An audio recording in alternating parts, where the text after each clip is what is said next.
தாமிரபரணி பொறியியல் கல்லூரியின் கட்டிடவியல் துறை சார்பாக அனைவருக்கும் வணக்கம். நாம் இந்த வீடியோவில் சீசாண்ட் பற்றி பார்க்க போகிறோம். அதாவது கான்கிரீட் மணல் பற்றி பார்க்கலாம். கான்கிரீட் மணல் என்பது முதன்மையாக கான்கிரீட் உற்பத்தி, ஆர்சிசி மற்றும் மேசன்ரி வேலைகளுக்கு பயன்படுத்தப்படும் ஒரு உயர்தரமான மணலாகும். இவை நன்கு கழுவப்பட்டு சலிக்கப்பட்ட 0 முதல் 4 மில்லிமீட்டர் அளவு கொண்ட துகள்கள் ஆகும்.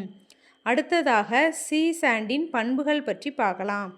சீசாண்டின் பார்ட்டிக்கிள் ஸ்ட்ரக்சர், அதாவது அதன் பெரிய துகள் அளவு, அதிக கோணத்தன்மை மற்றும் குறிப்பிடத்தக்க பிணைப்பு பண்புகள் கட்டுமான பொருட்களின் அமுக்கு வலிமையை மேம்படுத்துகின்றன. மேலும் இவை தூய்மையாகவும் தீங்கு விளைவிக்கும் அசுத்தங்கள் இல்லாமல் இருப்பதால் இவை சிமெண்ட்டுடன் சேர்ந்து வலுவான பிணைப்பை உறுதி செய்கின்றன. பொதுவாக கான்கிரீட் மணலானது 2 மில்லிமீட்டர் முதல் 4.75 மில்லிமீட்டர் வரையிலான துகள்களை கொண்டுள்ளதால் அதிக வேலைத்திறனை பெற்றுள்ளது. அடுத்து சீசாண்டின் பயன்பாடுகள் பற்றி பார்க்கலாம்.